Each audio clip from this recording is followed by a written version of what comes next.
Now we're talking. Look at this track ball. All the way from Bloemfontein. Zena, look at that ball.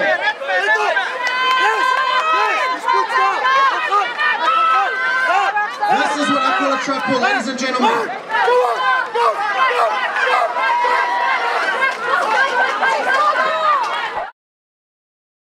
Dit wat jy inskry uit oor die individuele sport is.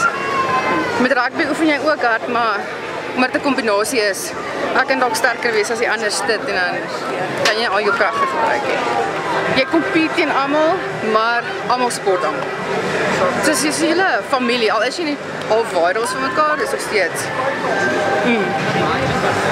Dis baie lekker. Moeg. Trainerend. Kijk, waar het ek rugby gespeel het, nee? Of ek het laas jaar ook nog gespeel. Raak jy maar gewoond aan mense wat sê, maar dit is nou nie meisie sport of die en daai nie. So, dis net maar wie ek is. So, ek het natuurlike krag. So. It's looking good.